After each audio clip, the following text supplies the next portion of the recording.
any area within the airport, then that budget will be provided in due course.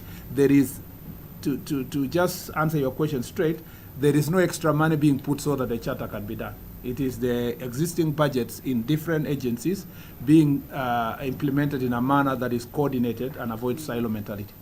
And I think that's why I'm also asking when KIA is going to get a substantive MD, because clearly it's taking on a leading role in this.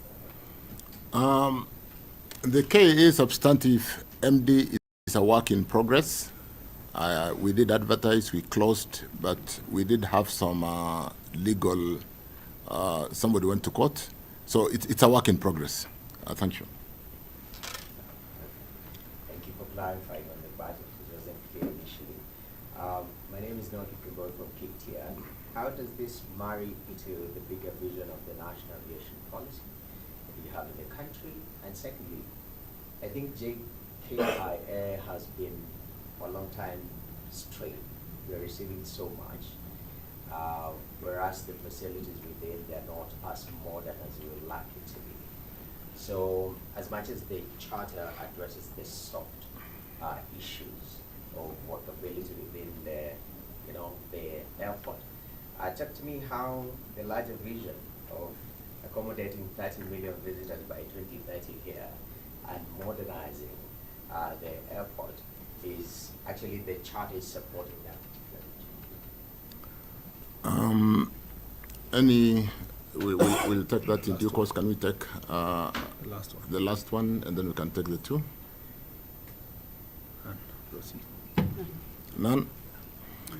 The national aviation policy really seeks to grow our airport to meet the demands of the growth in the industry, as we seek to grow from the current number of our clients coming into our country, be it tourism, be it business, from the current so many to 7 million capacity to the numbers that you have talked about as we look into 2030 and beyond. And you do know that our airport was built to take a maximum capacity that is outstripped today. And so I think the question now that you're really talking about is, how do we seek to build and improve the resources and the capacity of our airport to be able to accommodate those numbers that we seek to accommodate as we grow our tourism numbers into the numbers that Rebecca Miano talked about. And you know the building of a new airport is alive, and we really need to up our game. We are working after the failure of the PIP framework to upgrade our airport and to build a new airport.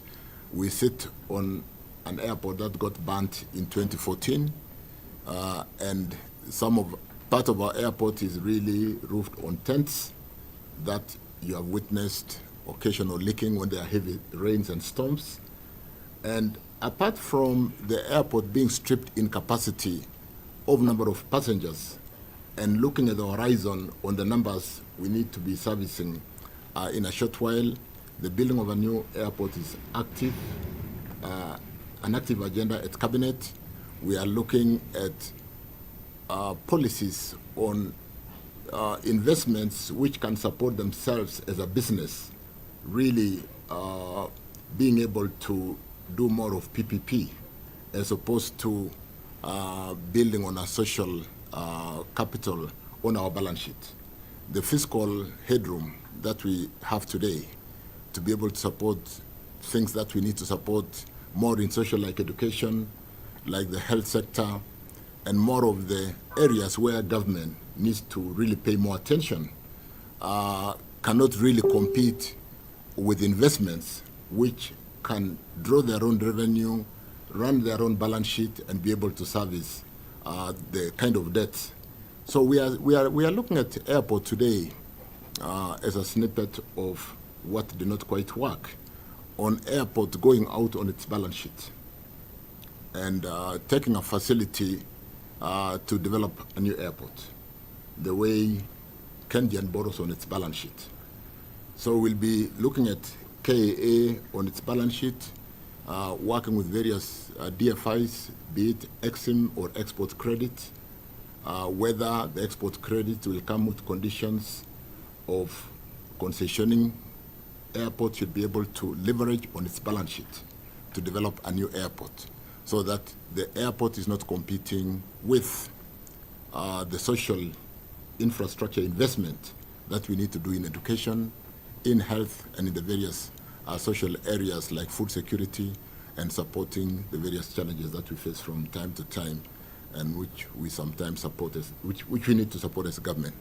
So going forward, we are looking at a framework that JKIA can leverage on its balance sheet, invite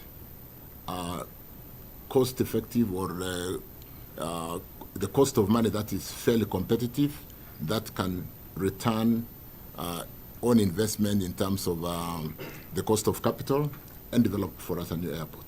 So in a short while, we'll be coming back through cabinet to seek a framework, approve a framework that will allow JKIA to leverage on its balance sheet, work with various DFIs, and develop for us a new airport in the time frame that is conscious of what is happening in the region in terms of competitive advantage for Kenya comparing with other regions who have gone ahead of us and developed modern airports.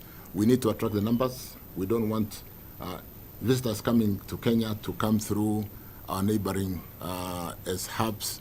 We really want to take that advantage and continue to have Nairobi as a hub.